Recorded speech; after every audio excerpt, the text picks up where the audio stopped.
tell you, anyone who does not enter the sheepfold by the gate, but climbs in by another way, is a thief and a bandit. The one who enters by the gate is the shepherd of the sheep.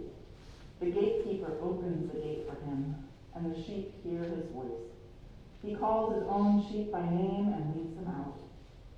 When he has brought out all his own, he goes ahead of them, and the sheep follow him because they know his voice. They will not follow a stranger, but they will run from him because they do not know the voice of the strangers. Jesus used this figure of speech with them, but they did not understand what he was saying to them. So again, Jesus said to them, "Very truly I tell you, I am the gate for the sheep.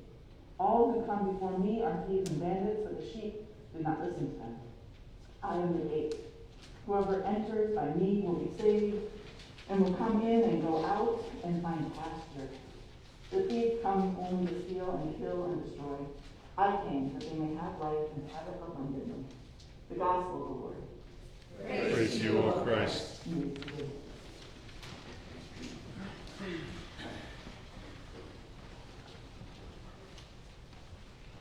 How many doors do you go through on a daily basis? Have you ever really thought about it? Your house, rooms in your house, your car door, church and its many doors, the store, school, work, other friends and families' homes, restaurants, coffee shops, doctors' offices, etc. We spend our lives going in and out of places through doors that have a purpose. And depending on how the doors are used, impacts the people who go through them. Doors can be used for good things, like shelter, keeping the elements out, and the inside safe. Doors can also be used as a barrier, keeping people out, intentionally, like locking your door for safety, or with intention to exclude. Some may walk through doors where they are not welcome or safe because of who they are and the environment they enter into. Churches sometimes end up in that second category instead of in the first. Instead of working to create a safe space where all are welcome as their full selves, we act as gatekeepers. For some churches, this might be an obvious way. It's like clearly stating that if you are a woman, you cannot be in leadership, or if you are an LGBTQ plus person, you are not welcome.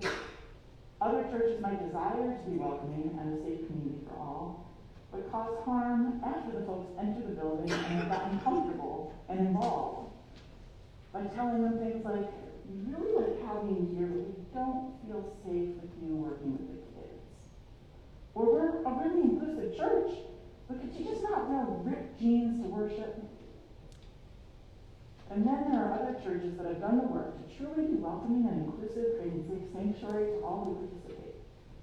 They have learned about calling people by their name and pronouns that they've asked to be called by. They have worked on being anti-racist.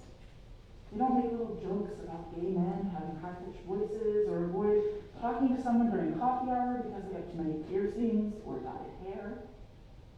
They've made their space accessible of all differing abilities and ages. And they continue to work and learn and grow because we all know we never stop learning. As a church that's in the process of becoming reconciling in Christ, we are on a journey from one place to hopefully a place of fully inclusive church. And we've done a lot of good work. I want to be clear, I'm not saying we're not doing good. We get to do the work as a church to learn more so that everyone feels safe in our sanctuary. Churches often become the religious gatekeepers, determining who Jesus would let in or out of the fold. But the thing is, we aren't the gatekeepers. Jesus is the gatekeeper. As Christians, we are to try to follow Jesus the best that we can and mimic Jesus holding the gate open for the sheep to come in. And not just in, but to a safe pasture where no harm will be done. We don't get to determine if the sheep are worthy to be welcomed. Jesus does that. This is tricky because Jesus isn't physically here right now to do the welcoming and gatekeeping. So we have to do it. But we also have to recognize that we are just one of the sheep. We are also cared for by Jesus. We might wander from the shepherd and struggle to create a safe sanctuary for the other sheep, but we can always try and come back again. Jesus, our shepherd, wants us to live in the safety and comfort of the pasture. This is where abundant life is found. So I want us to take a minute and stop to ground ourselves in the safe pastures of God. Close your eyes as you are comfortable and visualize what brings you peace and comfort. You can even put your hand on your heart and take some deep breaths. Center yourself in this place and rest in it. Feel the abundant love of God wash over you.